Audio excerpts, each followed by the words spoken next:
자, 오늘은 조직신학 8번째 강의로 교회에 대하여서 같이 배우는 시간 갖겠습니다. 교재의 스피드 조직신학 교재의 167페이지부터 진행을 하게 되겠습니다. 자, 교회가 뭐냐라고 하는 문제, 여러분들도 그냥 쉽게 생각할 수 있고, 사실 이 내용도 어렵지는 않습니다. 다른 내용들에 비해서 어렵지는 않으나, 그러나 또 우리가 아주 생각해야 될 중요한 내용이겠죠. 그렇다면 첫 번째, 교회의 본질이라고 하는 내용이 있는데요. 교회가 뭐죠? 우리가 초대교회, 우리가 초대교회라고 말하기도 하고, 또 여러 많은 교회들이 우리 주위에도 참 많이 있는데, 교회가 뭘까? 이렇게 십자가탑 이렇게 세워져 있으면 교회인가라고 그렇게 말할 수 있겠지만, 중요한 간단한 명제가 뭐냐면, 교회는 건물이 아니다. 뭘까요? 건물이 아니라 사람이라는 사실을 아주 중요하게 이제 명제로 우리가 떠올릴 수 있습니다. 왜냐하면 사실 교회에 대하여서 건물로 우리가 생각하기 쉬울 수 있거든요. 어느 교회 십자가 딱 있으면 저 무슨 교회 그렇게 생각하고, 또 사람의 마음도 당장 그 건물이 있어야지 교회가 될 것처럼 생각할 수 있거든요. 그리고 또 마음의 중심이 또 때로는 건물에게 다가가서 좋은 건물이 있으면 좋겠고, 더 좋은 교회가 있으면 보다 더 좀 더 큰 교회, 부흥한 교회, 하나님이 쓰임 받을 수 있는 교회, 이렇게 착각할 수 있는 사람의 마음이 될 수 있거든요. 그러나 중요한 것은 교회가 두 가지 차원에서 존재한다는 거예요. 보이는 교회가 있고 보이지 않는 교회가 두 가지 차원에서 있다는 거죠. 물론 이제 보이는 교회는 뭘까요? 근데 보이는 아까 말했던 예배당 건물로서의 교회도 있겠고, 여러 가지 프로그램과 또 모습들도 있겠지만, 더 중요한 것은 보이지 않는 교회로서의 모습, 교회를 성경에서는 더 강조하고 있다라고 하는 것을 기억했으면 좋겠는데, 교회가 이제 헬라어 말로 원어로 보면 에클레시아라고 하는 단어입니다. 에크는 무엇으로부터, 프롬이란 아우로이고, 클레어 콜 부르다는 거, 무엇으로부터 불러낸다는 거예요. 그러니까 어디서부터 불러내셨을까요? 세상으로부터 불러내었죠. 뭘 불러냈을까요? 건물을 불러냈을까요? 그것이 아니라 바로 여기 이제 뒤에 말하고 있지만, 예수님을 믿고 하나님을 사랑하는 사람들 자체를, 우리 168페이지 제일 위에 있죠. 교회의 본질은 사람입니다. 교회는 사람들 그 자체입니다. 물론 그냥 사람들은 아니죠. 예수님을 믿고 하나님을 사랑하는 사람들 자체입니다. 그들이 모여 무엇을 이루는 거? 교회 공동체를 이루는 거. 그것이 바로 교회다라고 하는 사실을 많이 들었겠지만, 우리가 이것을 잊지 않아야 한다라고 하는 것입니다. 교회는 사람입니다. 그래서 사람 여러분들이 함께 모여 있는 이곳이 교회인 줄 믿습니다. 근데 이제 교회에 대해서 이제 우리가 생각할 때, 아까 사람의 공동체로서의 교회인데요. 조금 더 말씀을 좀 더 드리면, 교회의 역사 이전에 이제 하나님의 교회 공동체로 모여 있는 사람으로서의 하나님의 공동체의 역할들을 또 이렇게 하셨던 역사를 볼 수 있는데, 우리가 모든 타락한 세상 가운데서 하나님 믿음의 사람으로 불러낸 사람은 그게 교회죠. 최초의 사람이 누굴까요? 물론 아담과 하와로 쭉 노아도 있겠지만, 하나님께서 믿음의 사람으로 딱 불러내었던, 바로 아브라함이 되겠죠. 그때 아브라함과 이삭, 그리고 또 계속해서 그 후손으로 믿음의 사람으로 나타난 모든 사람들도 다 교회입니다. 그렇게 교회로서 역사하다가 이제는 애굽 땅에서 또 불러내셨죠. 에클레시아 하신 거예요. 그러면서 그 사람들에게 통하여서 이제 보이는 교회로서 처음 이루게 하셨던 교회가 있는데, 바로 그게 뭘까요? 성막입니다. 성막을 세워놓고 여기서 하나님의 임재가 일어나게 되고, 거기서 예배가 일어나게 되었던 모습들을 여러분들 기억을 하시죠. 그래서 근데 이 성막도 그냥 한 곳에 딱 지어진 것이 아니라 계속 옮겨갔잖아요. 사람들이 옮겨질 때마다. 그래서 약 한 40번 정도를 옮겨가면서 계속 성막을 지었다가, 그 다음에 이제 고정된 건물로서의 이제 이 교회가 이루어지게 첫 번째 교회가 되었던 것이 뭘까요? 바로 성전이죠. 그래서 그 다음에 성전 시대가 열리게 되는데, 첫 번째 성전은 누가 지었나요? 누가 중심으로? 솔로몬을 중심으로 지어졌고요.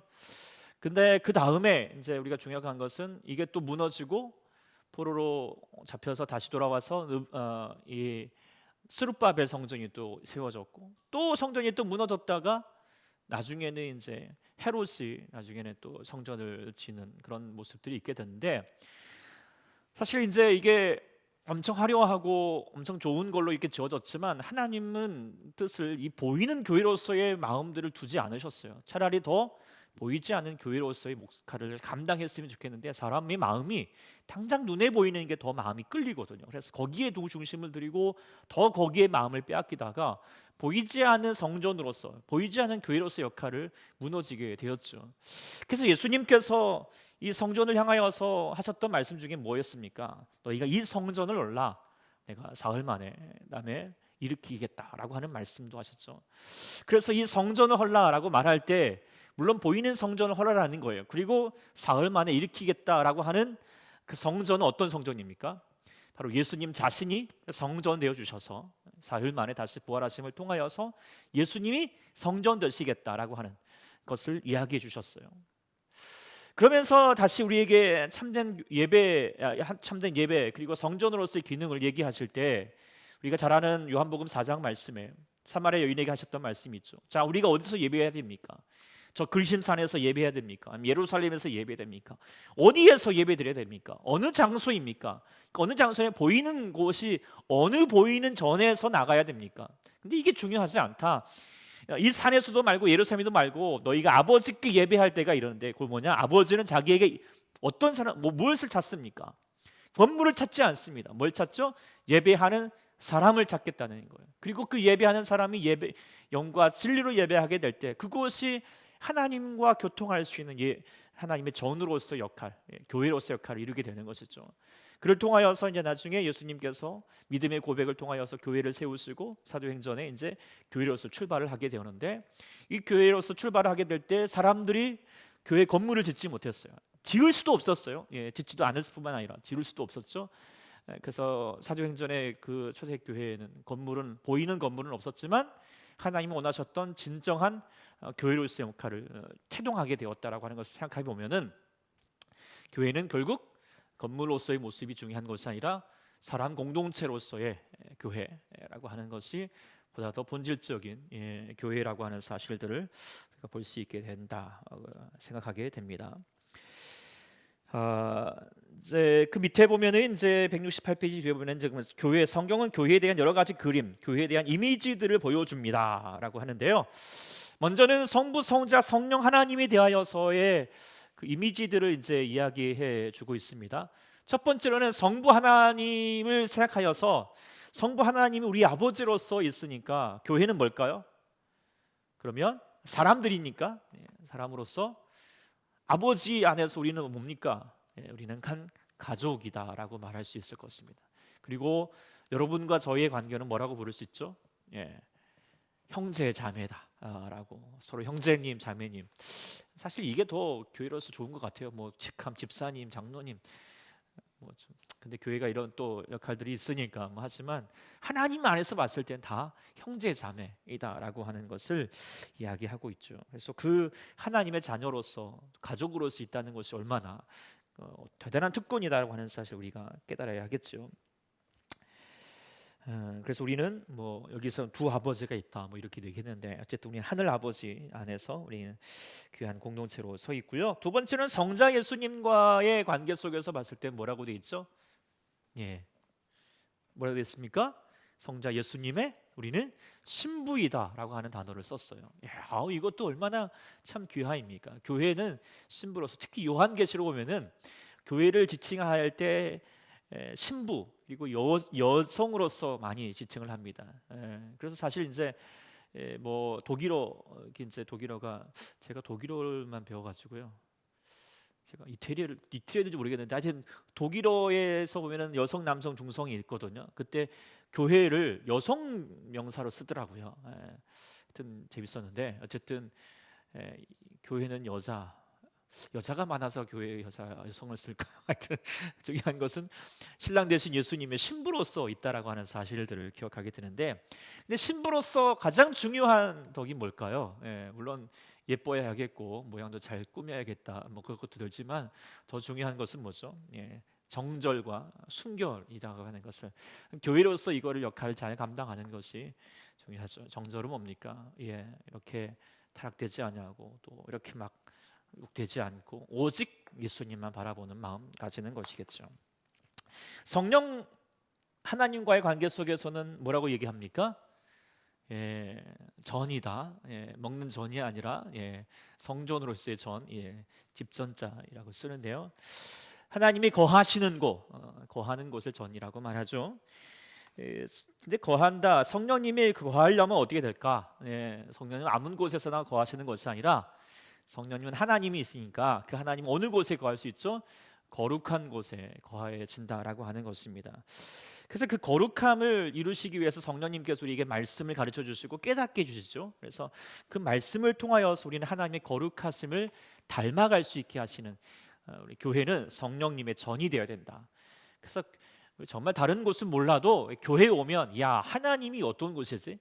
하나님의 사람이 어떤, 하나님이라는 그 뭐 말씀 안에서 하나님만 아니라, 야, 저 사람 보니까 야, 정말 하나님이 어떤 분인지 알겠다, 이렇게 되어진다라고 하는 거예요. 그래서 그게 성령님의 전으로서의 역할이다라고 하는 것을 이야기하고 있습니다.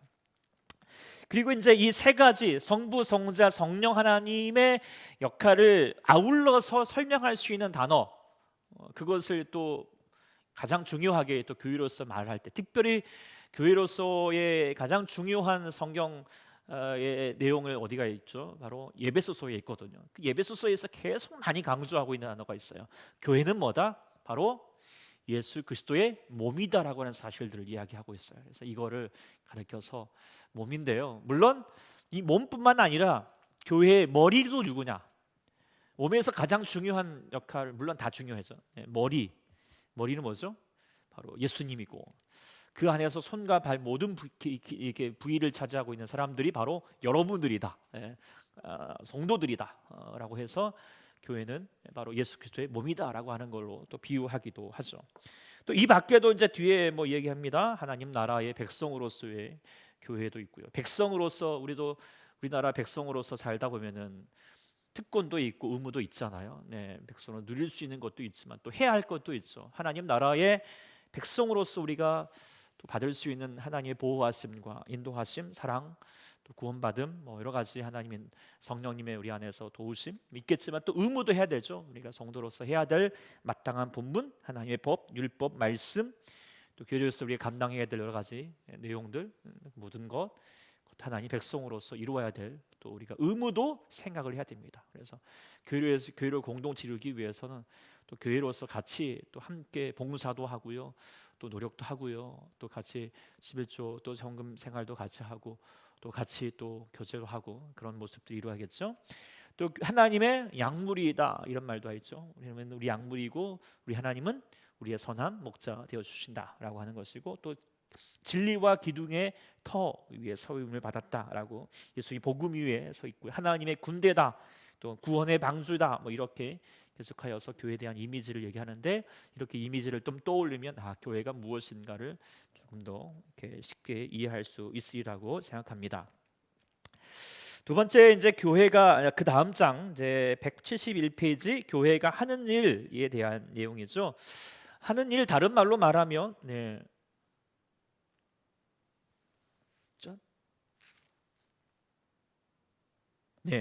하는 일 말하면 5가지 기능 얘기합니다. 5가지 기능인데요. 5가지 기능. 아까 그게 뱉었죠? 5가지 기능으로서의 역할을 얘기하는데, 자, 교회가 아까 하나님 예수님의 몸이다라고 했죠. 그러면 소위 말하면 예수님의 분신인 거예요. 분신. 그러면 우리가 예수님의 머리로서 우리가 주님이 하실 만한, 그리고 주님께서 하셨던 바로 우리 교회가 그대로 이어가는 거죠. 주님을 닮아가는 자로서. 그렇다면 주님께서 우리의 성경청에서 이 땅에 오셔서 하셨던 일이 무엇인가? 물론 예수님만이 하실 수 있는 우리의 구원하시는 일은 예수님만이 하실 수 있겠지만, 우리에게 계속 이 땅에 있는 사람들에게 행하셨던 바가 있어요.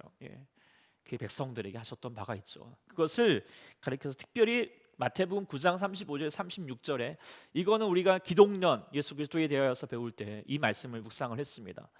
그래서 그때 예수께서 모든 도시와 마을에 두루 다니사 그들의 회상에서 첫 번째 가르치시고 전국 복음을 전파하시고 고치시고 불쌍히 여기셨다라고 하는 그 내용을 한 구절을 통하여서 나타내셨는데, 교회가 이 예수님의 그 행하셨던 바를 그대로 이루어가야 되는 것이 교회다라고 하는 것을 이야기해요. 그래서 5가지 기능, 이제 물론 여기서 4가지를 얘기했어요. 먼저 그래서 첫 번째 이제 이 책에서 얘기했어요. 제가 이제 정리해준 차원이죠. 첫 번째가 뭐죠? 가르치는 일을 했죠. 그걸 가르치는 것을 다른 말로 뭐죠? 교육이다라고 말할 수 있겠죠. 물론 세상에 많은 교육이 있겠지만 주의 복음을 전하고 가르치는 것이 참 중요합니다. 예수님께서 이 땅에 오셔서 정말 물론 십자가 위에서 우리의 죄를 담당하셨던 귀한 사역을 하셨지만, 그러나 주님이 공생의 기간에 정말 많은 부분을 투자하셨고 귀를 기울이셨고 열정을 내셨던 분이 무슨 부분이었나 생각을 해보면 정말 많은 부분에 제자를 가르치는 일에 아주 힘썼다라고 하는 것을 우리가 좀 기억해 보면은, 교회로서 우리가 감당해야 될 중요한 것 중에 하나는 바로 가르치는 교회 역할인 것입니다. 하나님 말씀을 배우고 다시 한번 가르치는 일을 감당하는 것이 교회야 된다는 거예요.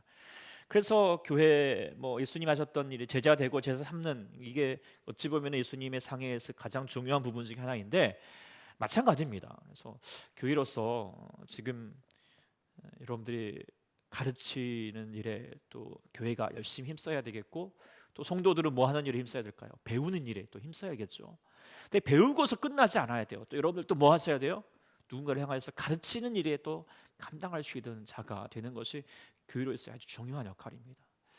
그래서 사실 이 부분들이 때로는 우리가 좀 약화되기 쉽거든요. 그러나 우리가 정말 교회가 가르치는 일, 또 이렇게 배우는 일, 학교와 같은 역할들 감당하는 것이 되어야 된다라고 하는 것을 또 강조드립니다. 그래서 여러분들 오늘 이렇게 오신 우리 영상으로 보신 모든 분들도 잘 또 교회 역할을 잘 감당하고 있다. 그러나 우리 초대교회는 더 감당 잘해야겠다. 그런 도전도 들죠. 두 번째 또 교회 역할 뭐 해야 되냐? 전도하고, 여기에 뭐죠? 전파한다. 전도하고 전파하는 것을 전도하고 선교는 뭐고 선교는 뭐냐? 똑같은 하나님 말씀을 복음을 전파하는 거죠. 근데 이제 이렇게 그 문화를 뛰어넘은 거를 넘을 때는 선교라고 하고, 같은 문화권에 있을 때는 전도다, 이렇게 평상 얘기도 하는데 어쨌든 똑같은 거죠. 전도와 선교하는 일에 우리가 힘써야 되겠죠. 무엇을? 하나님 나라의 복음, 천국 복음을 전파하셨다. 천국 복음이 뭐죠? 172페이지 중간에 나와 있어요. 책을 한번 볼까요? 하나님 나라의 복음이란 무엇을 말할까요? 제가 읽어보겠습니다. 그것은 죄로 말미암아 상실한 하나님의 통치를 우리의 마음과 삶과 공동체 속에 회복하고 확립하기 위해서 예수님이 이 땅에 오셨다는 것, 그리고 이 일을 이루기 위해서 예수님께서 친히 십자가에 달려 죄를 처리하시고 사단의 머리를 격파하시고 승리하셨다는 것, 그리고 누구든지 회개하고 예수 그리스도를 믿으면 하나님 나라를 이 땅에서도 누리고 장차 영원히 하나님 나라의 백성으로 살게 된다는 것, 이게 뭐예요? 천국 복음입니다. 그렇죠? 주님이 오셨다는 거, 그리고 십자가에서 죽으시고 승리하셨다라고 하는 거, 그리고 예수님 믿으면 하나님 나라 이루어진다라고 하는 사실, 이거를 나타내는 것이 우리가 전해야 됩니다. 그것이 교회로서 해야 될 중요한 역할임을 또 이야기해주고 있고요. 세 번째 뭐죠? 고치셨다. 다른 말로 뭘까요? 치유입니다. 근데 이 치유를 우리가 그냥 몸 아플 때 병원에서 치료받는 것만을 얘기하는 것이 아니죠. 이 치료는 뭐예요? 전인격적인 사역이 돼야 된다. 전인격적은 뭐예요?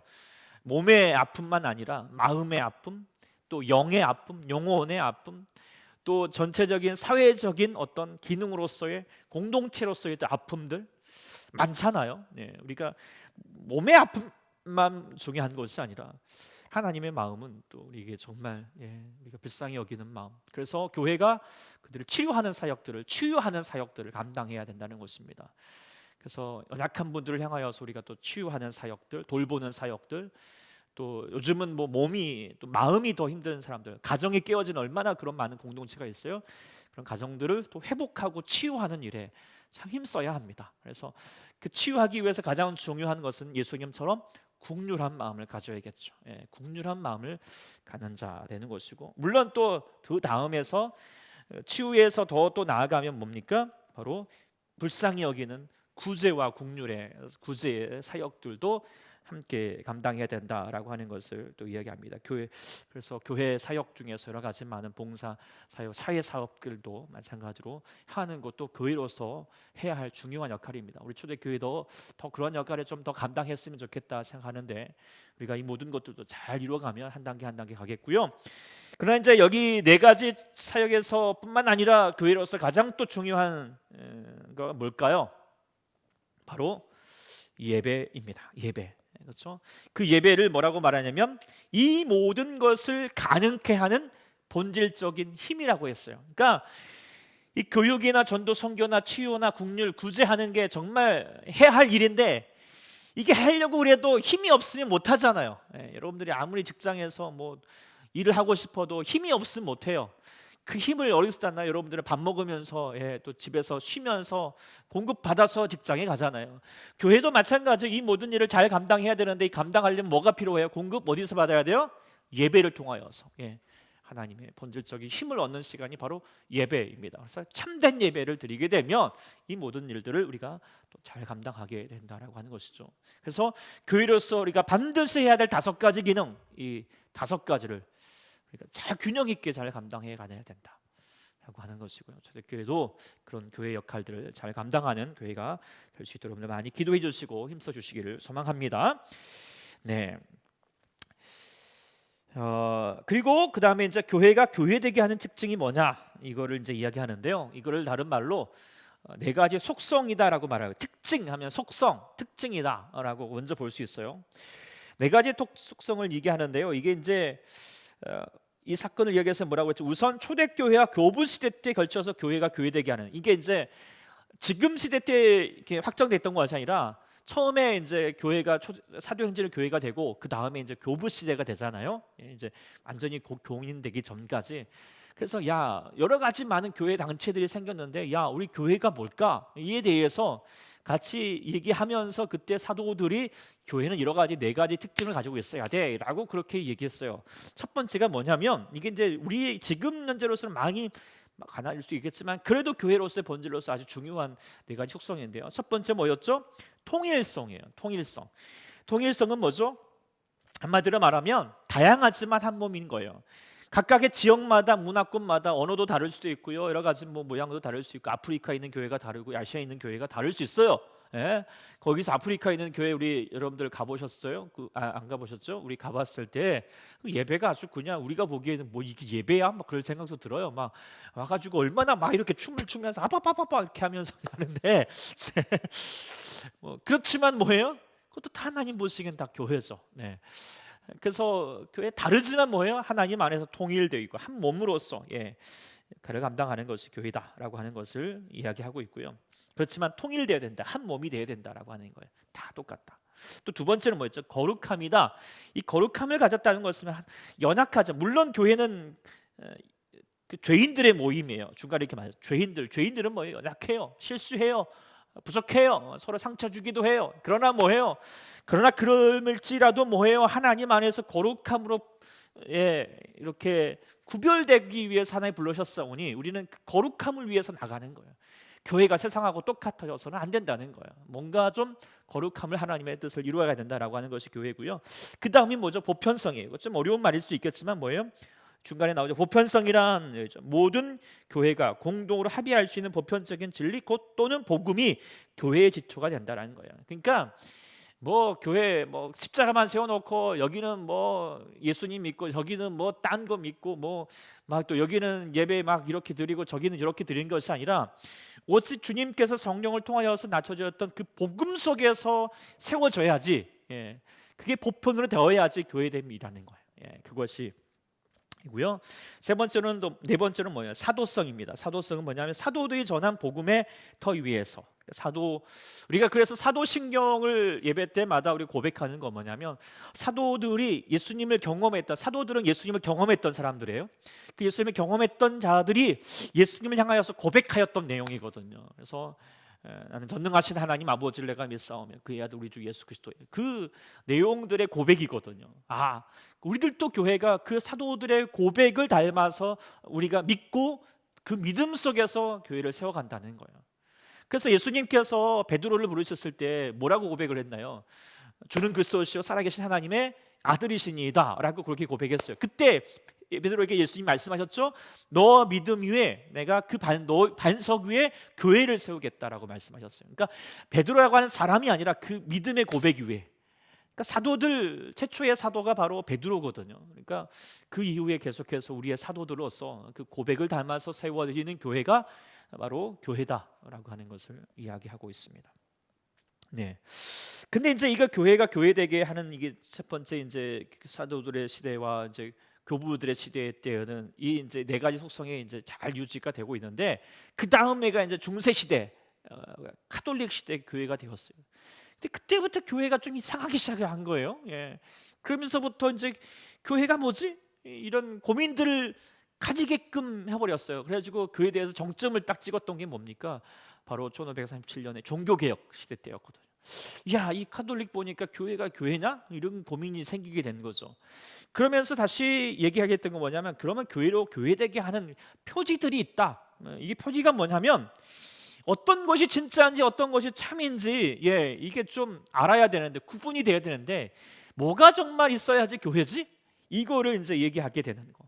그래서 여러 가지 많은 이단들도 있겠지만, 특별히 이제 이 로마 카톨릭을 교회를 보니까 정말 교회됨에 대한 진정한 성경에서 가르쳤던 교회가 교회됨에 대한 내용들을 얘기하는 것이 아니라, 교회가 너무 성경보다도 다른 것들을 추구하고 있거든요. 특별히 성례전이라고 교회 말씀에서도 나오지 않은 여러 가지 전통과, 또 교회 여러 가지 많은 직책과 교황이라고 하는 갑자기 권위와 이런 내용들로 교회라고 얘기하는 거예요. 근데 보니까 성경에서 말하고 싶은 정말 교회가 교회되게 하는 것들에 대한 중요한 내용들이 있더라. 이걸 회복해야 된다. 그게 진짜 교회지. 이게 이렇게 교회가 교회되게 하는 표지라고 그래요. 그래서 표지. 이 성경 여기는 안 나오지만, 그래서 표지 논쟁 나오죠. 교회 표지 논쟁이 새롭게 일어나게 되었다라고 되어 있는데요. 첫 번째, 적어도 이제 두 가지를 얘기해요. 먼저 첫 번째 뭐였죠? 바로 교회가 내가 되려면 뭐가 있어야 된다? 말씀이어야 된다. 교회는 오직 말씀을 세워야 된다. 그러니까 이 믿음의 기준이 뭐냐? 오직 말씀이 있어야 된다라고 하는 거예요. 그러니까 다른 복음은 없다. 예수 그리스도가 전한 복음 말고 성경에서 외경을 가르쳐주고, 또 여러 가지 교회 전통을 이야기하고, 앞에서 이런 사람들이 이렇게 얘기했지, 저렇게 행동을 했지, 저렇게 예배 드렸지, 앞에서 아무리 옆에서 훌륭한 사람 얘기해도 소용없어요. 교황이 떠들어도 소용이 없어요. 누가 얘기해야 돼요? 말씀이 어떻게 얘기했느냐가 중요한 거예요. 그래서 교회는 말씀, 다른 복음 없습니다. 오직 말씀이 있어야 되고, 그 말씀이 뭐냐? 무호하다. 그러니까 말씀이 우리 안에서 이제 그 무호가 문자적으로 무호하다라는 말이 아니었다는 거 아시죠? 무리무호설 잘 기억하시죠? 그래서 그 말씀, 우리에게 하나님의 말씀은 우리가 하나님의 구원받는데, 하나님의 또 뜻을 이루는데 부족함이 없다. 오직 말씀만이 우리를 정말로 우리에게 완벽한 자로서 해갖고, 무엇보다도 오직 예수님이다라고 하는 사실을, 다른 무엇으로 우리가 구원 얻을 수 있는 게 아니다. 열심히 종교적인 행을 해야지, 노력을 해야지, 이 아니다는 것이죠. 오직 예수님으로. 그래서 그 말씀에 대한 내용으로 이게 교회가 교회됨이고, 두 번째는 뭐냐면 성례전을 물론 얘기했어요. 교회가 성례전을 행해야 된다는 거예요. 근데 성례전이 뭐죠? 세례와 성찬. 세례와 성찬만이 말씀에서 예수님께서 제정하셨다는 거예요. 그리고 나머지 카톨릭에서 말했던 7가지 성례, 좀 더 나중에 있겠지만 7가지 성경에서 말한 내용이 아닌데 왜 이거를 교회 성례로 볼 수 있느냐? 아니라는 거예요. 그래서 교회는 이 세례와 성찬식이 성례로 있을 때 교회의 진짜 됩니다. 이게 진짜 교회다라고 말할 수 있다는 거예요. 그런데 여기다가 한 가지 교회가 교회됨을 향하여서 이야기하고 있는 게 있어요. 그게 뭐냐? 권징의 내용이야. 권징하는 건 뭐죠? 잘못되면 훈계하고요, 가르치고요, 치리하는 내용이에요. 이게 이제 교회의 아주 성결성을, 예를 들어서 우리가 자녀들을 권쟁하지 않아요. 뭐 이렇게 내버려 두는 거예요. 그러면 그 아이가 어떻게 될까요?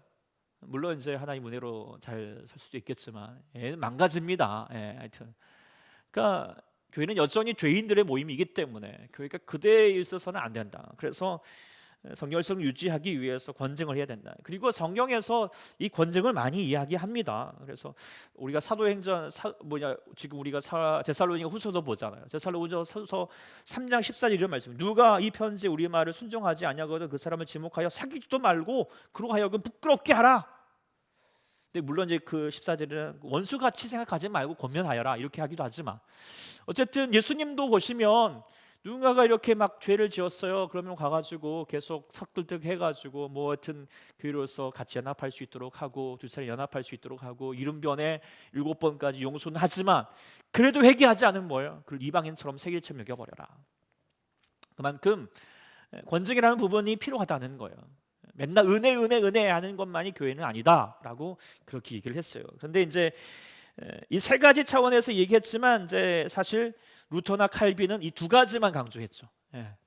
말씀과 성례만을 강조했다라고 이제 책에 나와 있죠. 시간 빨리 가네요. 그러나 부처, 그 절에서 말하는 부처가 아니고요. 칼빈의 친구였던 부처가 있습니다. 부처 아닙니다. 부처. 이 부처는 권징까지 포함되어야 된다 이걸 했어요. 그런데 이제 칼빈은 뭐 권징까지 하면 교회가 은혜롭지 않지 않느냐, 다 하나님 말씀 안에 있으면 다 권징으로 다 이루어질 수 있어 이렇게 또 얘기도 하기도 했어요. 또 요즘 현대 신학자에서 도널드 블레스는 뭐냐, 말씀과 성령, 이 성징은 좀 빼더라도 말씀과 성례전 분명히 교회가 있어야 되고, 기도해야지 교회가 기도해야지 교회지, 또 교회가 사랑했어야지 교회지, 이것도 얘기했다고 하죠. 이것도 참 의미가 있는 것 같아요. 기도와 사랑이 있어야지 교회죠.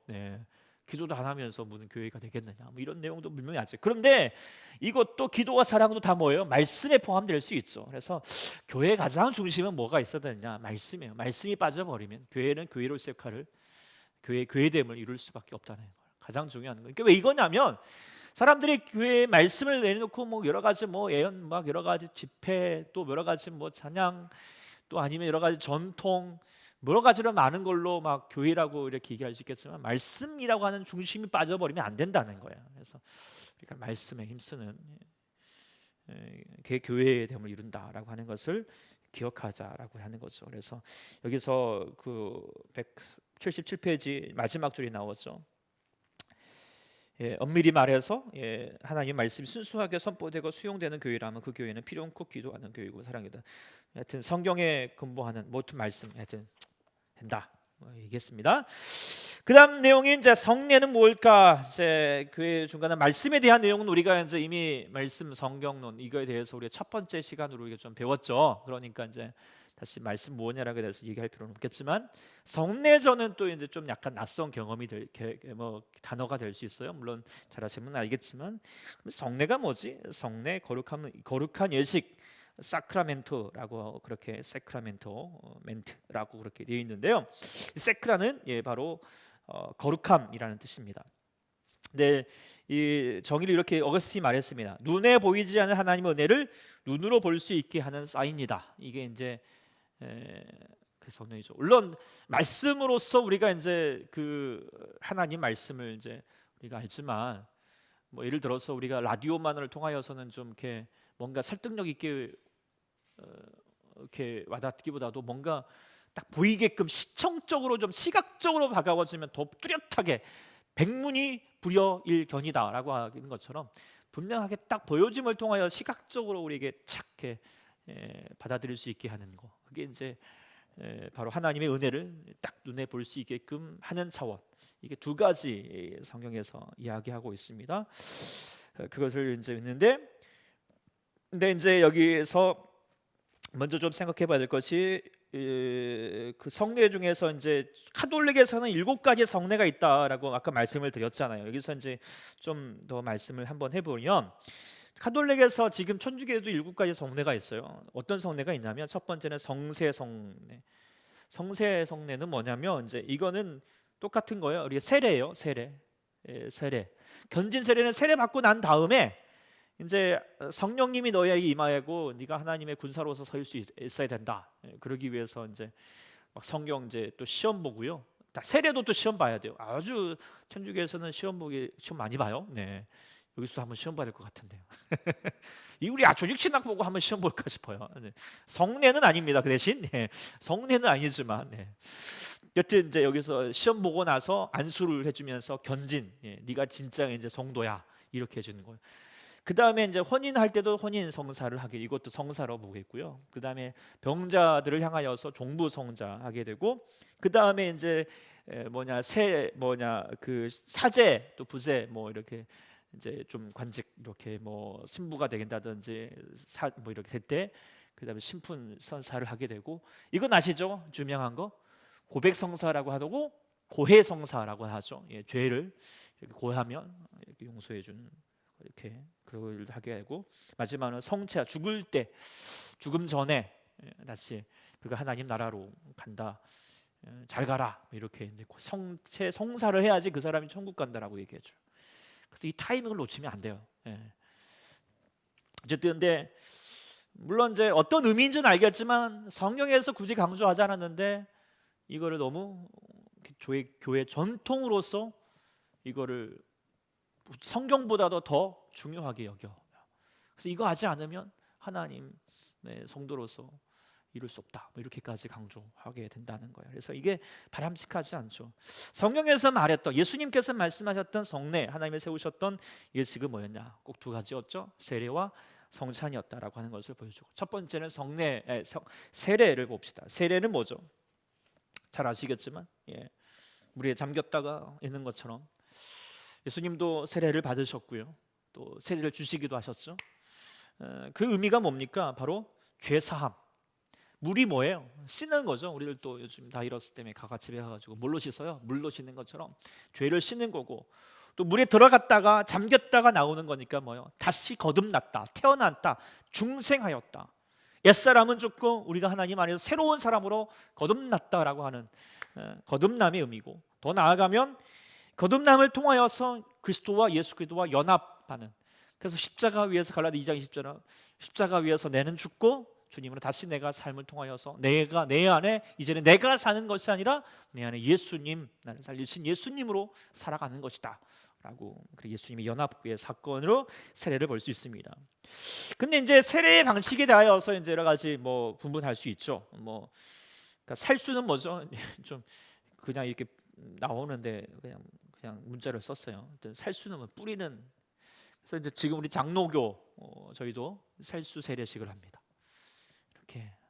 이렇게 물을 담아서, 성수를 담아서 뿌림을 통하여서, 관수도 할 수도 있어요. 그래서 이렇게 물에 딱 해가지고 흘러내릴 수 있도록 하는 것도 하는데, 보통 이제 살수를 하죠. 루터교나 성교교나 감리교는 살수 형식을 통하여서 좀 더 간소화시켜서 이제 하는 방식인데, 원래 성경에서 많이 나타났던 방식이 뭐였죠? 침수였죠. 완전히 물에 잠기는 방식을. 그래서 그것처럼 정확히 해야 된다라고 하는 것이 침례교고, 성례교, 뭐 순복음교회 등은 아직 침수하고 있어요. 그래서 근데 침수도 저도 침수 받았거든요. 순복음교회 출신이라서 복잡하긴 해요. 강에 가가지고 추운 날에 저도 한 10월 달인가 받았는데 추워 죽는 줄 알았어요. 어쨌든 어떤 사람들은 이렇게 들어갔다가 안 나와가지고 갑자기 뭐 하여튼 사고 당할 뿔도 하고 하여튼 여러 가지 강물에 그렇지만 어쨌든 복잡하고 막 그런 면에서 간소화시긴 하지만 또 침수가 의미가 있긴 있는 것 같아요. 어쨌든 그래도 불구하고 중요한 건 뭐예요? 의미죠. 네. 그러니까 세례로서 하는, 그냥 세례를 받는 것이 아니라 정말 거기 안에서 내가 새롭게 태어났다, 내 옛사람 난 죽는다, 하나님 안에서 내가 새롭게 거듭나겠다, 예수님이 나의 이제 주인이시다라고 하는 그런 마음의 결단과 각오를 가지고 해야 된다는 것이죠. 이게 세례고, 두 번째 이제 얘기하는 것이 성찬이죠. 주님의 떡과 잔을 상징하는, 통하여서 십자가, 나를 위해서 주님이 십자가에 죽으셨고, 그래서 나의 생명이 되어 주시고 나를 보혈로 깨끗해 주셨다라고 하는 주님의 대속의 은혜를 다시 한번 기억하고 참여하는 시간을 갖는 거죠. 그러면서 주님의 십자가를 다시 우리 마음에 되새기는 시간으로 갖게 하는 것이 성찬이고, 주님이 또한 친히 제정하셔서 너희들도 이렇게 계속 기념하라라고 그렇게 하셨어요. 근데 이 성찬에 대해서 이제 여러 가지 이해가 다를 수 있어요. 첫 번째로는 이제 가톨릭에서는 뭐냐면 화채설이에요. 될 화자 몸채자. 실제로 우리가 성찬 딱 얘기할 때, 떡과 잔을 하길 때 뭐예요? 실제로 이게 예수님 기도하는 순간에 예수님 몸이 되고 예수님 살이라는 거예요. 그래서요, 이 예수님의 살이기 때문에 절대로, 하여튼 절대 하지 말아야 될 것은 예수님 산을 엎었다든지 그러면 아주 큰일 날, 걔는 이제 큰일 나는 거예요. 그래서 사실 이제 여러분들 그 카톨릭 가서 천주교 가셔서 성당에 가셔서 뭐 저는 몇 번 했거든요. 왜냐하면 고등학교 때 제가 이제 미사를 몇 번 많이 했기 때문에 이거 떡을 못 만지게 해요. 왜냐하면 예수님 살을 함부로 만지면 안 된다. 그래가지고 그 하고 있으면 신부님이 이렇게 입에다가 넣어줍니다. 함부로 하지 말라는 거예요. 왜냐하면 이게 진짜 예수님 살이니까. 그렇게 이제 좀 약간 억지함이 좀 없지 않아 있죠. 그렇게 좀 믿고, 그래서 이 성반찬은 오직 신부만이 감당해 줄 수 있는 것이다라고 여겨요. 두 번째로 이제 아니다. 루터가 보니까 야 이제 이게 아니다. 그런데 아직 루터는 이제 그 천주교의 때를 못 부쉈어요. 그래가지고 완전히 변해든 건 아니고, 우리 예수님이 그때 우리가 성찬식 할 때 함께 하신다. 떡과 포도주 안에 그 위에 그 밑에 그 옆에 함께 하신다. 그래서 공제, 함께 공제, 같이 함께 있다. 공제설이라고 해요. 그 찌분길래는 아니다. 예수님이 나를 기념하라 하라고 했지 뭔 그게 뭐 이게 줄이 살이 되고 뭐 하느냐. 찌분길리라고 스위스의 아주 유명한 종교 개혁자인데요. 찌분길리는 기념설이다. 기념하는 것이다. 기념하는 데 의미가 있는 것이다. 라고 했고요. 이제 우리가 칼빈입니다. 칼빈이 왜 이제 중요하냐? 우리는 장로교 칼빈의 전통을 따르거든요. 뭐냐면 우리가 성찬 예식을 할 때 성령님이 그 안에 임재하여 주셔서 그 주님이 우리 안에서 그 떡과 포도주를 통하여서 그 주님을 만나는 경험, 십자가의 경험을 우리 안에 이루게 해주신다라고 이렇게 여겨지는 것이 바로 영적 임재설입니다. 그래서 그런 의미로 우리가 성찬식을 진행한다. 어쨌든 뭐냐면 우리가 사실 이 세례와 성찬이 우리 교회로서 중요한 일입니다. 그래서 사실 성찬식을, 세례식 당연히 우리가 이제 여러분들이 다 받으셔야 되고 이제 하여튼 중요하고요.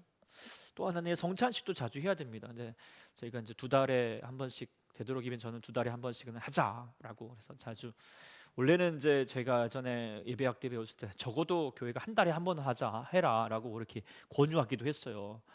근데 이제 한 달에 한 번 하는 것도 만만치가 않더라고요. 근데 요즘 이제 이 코로나 때문에 이 성찬식 못 하고 있다는 것이 참 안타깝습니다. 그러나 또 성찬식을 또 감당해야겠다라는 생각도 가져보게 되고요. 쭉 이제 우리가 교회에 대해서 시간이 빨리 벌써 이렇게 가버렸네요. 근데 이제 마지막 결론으로 이제 그래서 이걸로 끝냈지만 다시 정리하면서 교회가 교회됨 일이 무엇일까라고 하는 것에 대해서 좀 얘기할 때, 먼저 우리가 이제 교회에 대해서 생각을 해보면은 사실 이제 교회가 이런 여러 가지 많은 역할들을 해야 된다라고 하는 것을 알지만, 또한 교회가 사실 막 좀 잘못된 부분들도 없지 않아 있고, 막 문제들도 발생하고, 목사님들도 막 그런 여러 가지 많은 좀 불미스러운 일들도 있고, 또 여러 가지 뭐 교회가 또 막 많은 교단으로서 막 갈라져 가지고 뭐 서로 막 뭔 교단들이 이렇게 많은지 다들 뭐 한국에서 그런다잖아요. 예수님과 그리스도가 싸운다고. 기독교 장로, 예수교 장로에 막 해가지고 왜 그런지 하여튼 참 그런 안타까움도 있고, 그래서 교회에 대해서 실망을 하고 뭐 그래서 아예 교회 없어도 돼, 무교회주의 막 그런 사람 생기기도 하고, 가난한 교인이라고 해서 난 교회 안 나가 뭐 이렇게 가난한 교회들도 생기기도 하지만, 우리가 먼저 해야 될 것은 교회가 되게 교회됨을 이루기 위해서 완전한 교회는 없다는 거예요. 그러니까 여전히 교회는 여전히 죄인들의 모임이고, 그렇게 죄인들을 부르시는 공동체이기 때문에 완전하진 않습니다. 그에 대해서 먼저 생각을 해야 겠다라고 하는 것이고, 그러나 제가 늘 말씀드리면 교회는 공사 중이어야 된다. 우리가 공사 중 편말을 보면 뭐라죠? 통행 중 불편을 드려서 죄송합니다. 왜요? 공사하면 불편해야 돼요. 그러니까 교회 역할 감당하다 보면은 때로는 불편한 것이 상수이고, 또는 또 뭐 교회가 왜 이런 것까지 해야 되고, 또 교회 때문에 또 여러 가지 어려움들이 있을 수도 있고, 또 이거 한다고 막 나오라고 그러고 막 하고 막 그러면 또 추수감사를 한다고 그러니까 막 떡 가져라고 그러고 막 또 과일 갖고 오라고 그러고 뭐 이런 것까지 해야 되나, 뭐 이런 마음을 가질 수 있는 마음도 있겠지만, 여러분은 안 그러시지만, 또 그런 건 마음이 힘들겠지만, 그러나 교회는 공사 중이고요. 저는 또 이렇게 옛날에 그 목사님 이런 말을 제가 참 기억이 나요. 잠언 14장, 수가 없으면 교회는 깨끗하려니와 수의 힘으로 얻는 것이 많다. 이게 잠언 말씀인데 그렇잖아요. 그냥 구유 깨끗하게 하려면 소 안 키우면 되죠. 그러나 소가 없으면 닭 갈고 누가 어떻게 합니까? 그러나 규가 좀 더러워지더라도 소의 힘으로 할 수 있는 것이 있으니까 구유를 만들고 거기 소를 키우는 것처럼, 교회가 때로는 우리 안에 귀찮기도 하고 힘들기도 하겠지만 교회로서 우리 안에서 얻어질 수 있는 게 많다는 거예요. 그래서 때로는 교회 공동체로서 모이고 또 교회 같이 함께 세워가는 일에 힘써야 된다라고 하는 것이고, 그래서 교회는 뭐냐, 함께 지어져 가잖아요. 함께 공사하자는 거, 같이. 예배소도 중요하잖아요. 그 안에서 건물마다 서로 연결되어 있고요. 주 안에서 성전이 되어 가서 너희도 성령 안에서 하나님과 거하실 처소가 되기 위해서 그리스도 예수 안에서 함께 지어져 가느니라. 물론 주님께서 이를 지어 가시지만 함께. 예배도요 혼자 하는 게 아니에요. 저도 혼자 하는 게, 여러분들이 같이 찬양해야 되고 같이 막 기도해야 되고요. 같이 또 여러분들 이런 모임들이 있으면 또 여러분들 같이 참여해 주시고, 오늘 누가 참여하셨죠? 하여튼 오늘 이렇게 또 참여하시는 분들, 휘리 엄마도 벌써 이렇게 오셨고요. 우리 사모님도 오셨고요. 정수 송도님도 보고 계시네요. 권사님, 김용수 권사님, 이렇게 또 함께 하시는 분들, 이렇게 통하여서 제가 힘나고 또 같이 하는 건 아니겠습니까? 영상으로 보신 분들 감사합니다. 여기 계신 분들도 마찬가지지만 함께 우리 교회를 만들어가는 것입니다. 세 번째는, 그래서 결론은 뭐냐? 그렇지만 알아야 되는 것은, 교회는 누가 결국 이끌어가는 것입니까? 하나님께서 이끌어 가시죠. 예수님께서 교회를 지으면서 하셨던 말씀이 뭐예요? 태초에 교회를 했을 때, 이 반석 위에 교회를 세우겠지만 음부의 권세가 이기지 못한다. 뭐 때문에? 예수님이 지켜주시기 때문에, 예수님이 세워가시기 때문이죠.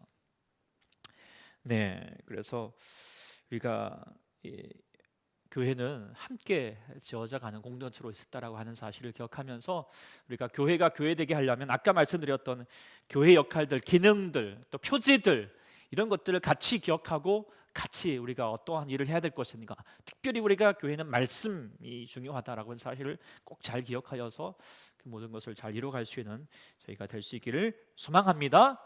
아멘. 감사하고, 또 우리 교회가 더 교회가 될 수 있도록 우리 같이 힘써서 초대교회도, 또 우리 또 섬기는 모든 교회도 정말 하나님이 기뻐하시는 교회가 더 거듭날 수 있도록 다시 한번 기도하고 행할 수 있는 우리 모두가 될 수 있기를 원합니다. 아멘. 이상으로 우리가 8번째 강의 이제 마치겠고요. 다음 주는 뭐죠? 그리스도의 윤리적 삶에 대하여서 가정생활, 경제생활, 역사은식, 문화생활, 실제적인 실천신학이라는 부분들이라고 해요. 교회 사실 조직신학에서는 이제 그런 내용에 대해서도 윤리학 여러 가지 대해서 같이 또 여러 가지 주제로 얘기해 볼 수 있을 것 같습니다. 감사하고요. 계속하여서 우리 주식신학 기대하는 마음을 가지고 감당해 갔으면 고맙겠습니다. 기도하고 마치겠습니다.